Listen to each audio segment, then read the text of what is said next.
Di awal film memperlihatkan seorang wanita dibunuh oleh seseorang yang tidak dikenal. Tak berselang lama, suami dari wanita itu juga ikut serta menjadi korban pembunuhan. Keesokan harinya, sepasang suami istri akan menempati rumah baru mereka yang tidak jauh dari rumah korban pembunuhan semalam. Scene berpindah ke sepasang kekasih, yang dimana si wanita sangat ingin bertemu dengan kedua orang tua pacarnya. Lalu scene kembali ke rumah baru suami istri tadi. Saat si ibu sedang membereskan rumahnya, tiba-tiba ia dikagetkan oleh suara dari loteng rumah. Seketika si ibu bertanya kepada suaminya, yang ternyata si suami baru saja pergi ke bawah basement. Karena merasa ada yang tidak beres, Audrey mengajak suaminya yang bernama Paul untuk keluar dari rumah itu. Untuk memastikan kondisi, Paul mengecek loteng rumah seorang diri. Ia mengecek setiap kamar. Saat akan mengecek kamar yang lain, Paul dikagetkan oleh putranya yang bernama Crispian yang baru datang dari perjalanannya. Dan si Crispian ini datang bersama pacarnya yaitu Erin. Mereka berencana akan merayakan ulang tahun pernikahan orang tuanya pada esok hari. Dan saudara Crispian pun akan ikut serta.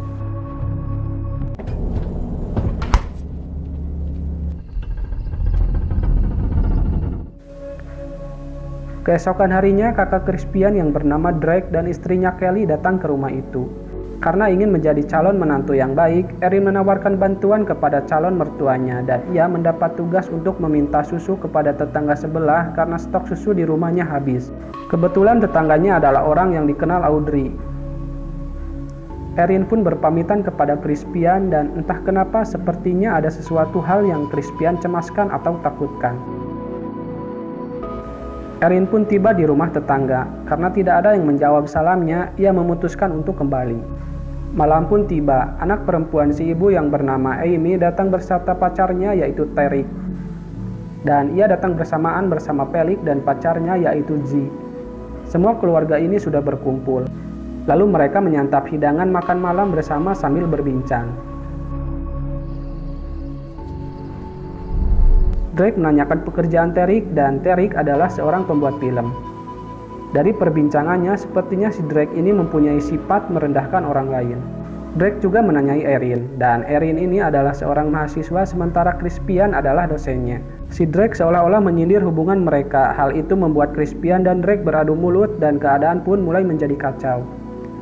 Terry melihat ada sesuatu di jendela dan tiba-tiba kepalanya tertancap anak panah. Semua orang di ruangan itu menjadi histeris dan tak berselang lama Drake pun ikut terpanah. Orang-orang menjauhi jendela dan bertiarap. Erin mencoba menenangkan situasi dan berniat akan menghubungi kepolisian, akan tetapi di sana tidak ada sinyal. Satu persatu dari mereka mulai meninggalkan ruangan itu dan berpindah ke ruangan sebelah. Felix menyuruh seseorang yang berlari paling cepat untuk pergi ke mobil dan mencari bantuan. Menurutnya itu adalah satu-satunya cara. Karena merasa selama ini tidak dianggap, Amy ingin membuktikan bahwa ia bisa diandalkan. Saat sudah mengambil ancang-ancang dan berlari sekuat tenaga, tak disangka-sangka di luar pintu ada kawat yang terbentang. Hal itu membuat leher Amy tergorok dan pada akhirnya ia pun meregang nyawa. Erin pergi ke loteng rumah dan mengunci semua jendela yang ada. Erin juga terus mencoba mengirimi pesan darurat ke 911. Dirasa loteng rumah sudah aman, Paul membawa istrinya ke loteng untuk menenangkannya.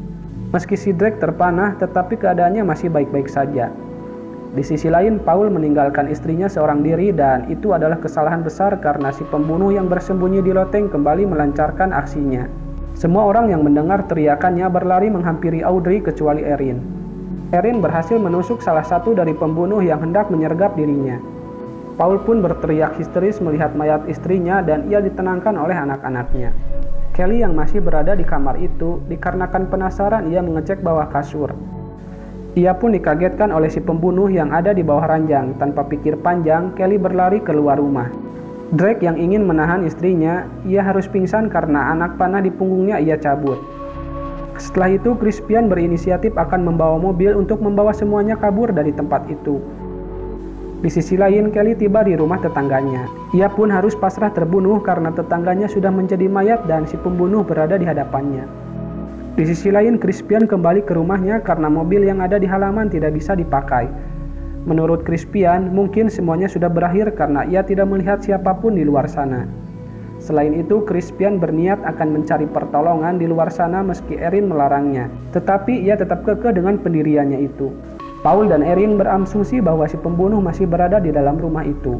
Lalu mereka memindahkan Drake ke tempat yang aman. Saat Erin sudah mengambil perkakas dari dapur, tiba-tiba ia diserang oleh si pembunuh dan dengan sigap, Erin melawan si pembunuh dan membunuhnya. Felix dan G hanya terdiam dibuatnya. Tiba-tiba, listrik di rumah itu mati. Erin berniat akan mengeceknya ke basement.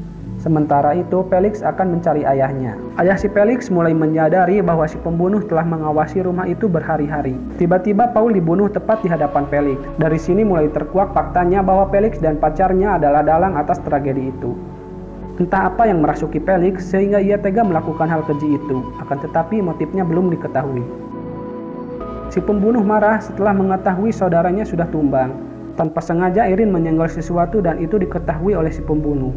Saat bersamaan, Drake mulai siuman. Si pembunuh terkecoh sehingga akhirnya Erin berhasil menusuk si pembunuh dan membuatnya kabur. Felix menghampiri mereka lalu menanyakan apa yang terjadi. Felix pun berbohong menyatakan bahwa ayahnya sedang beristirahat di kamar. Lalu Erin berencana akan membuat sebuah jebakan. Erin juga menceritakan sedikit kisah hidupnya kepada Z. Sementara itu, Drake tak terima mengetahui kenyataan bahwa Kelly sudah mati. Lalu tanpa segan, Felix membunuh kakaknya itu. Di sisi lain, G berniat akan membunuh Erin namun ia tidak mempunyai kesempatan lebih. Lalu Erin pergi ke loteng untuk mengecek kondisi Paul. Saat ia sedang termenung melihat mayat Paul, tiba-tiba si pembunuh menghampirinya.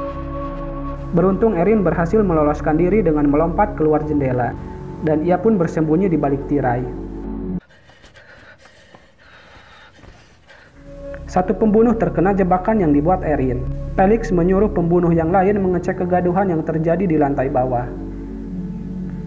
Di sisi lain, Erin mulai mengetahui semuanya setelah Felix dan si pembunuh saling berdebat, dan ternyata si Felix ingin menguasai semua harta warisan keluarganya, sehingga ia menghalalkan segala cara.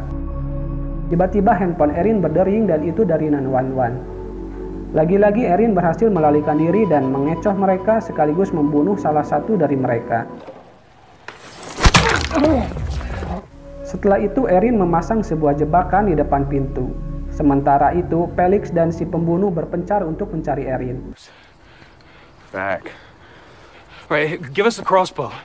Hingga pada akhirnya Erin berhasil menumbangkan si pembunuh yang tersisa.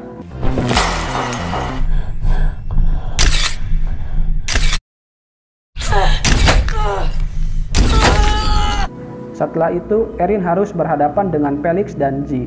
Meski Erin sempat tertusuk, pada akhirnya dengan mudah Erin berhasil mengakhiri hidup mereka.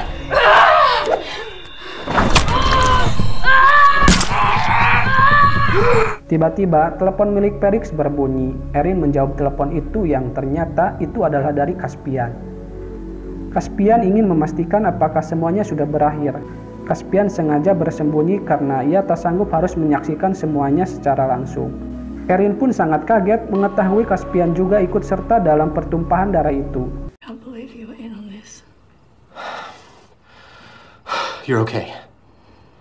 Lalu Caspian mencoba menjelaskan semuanya kepada Erin.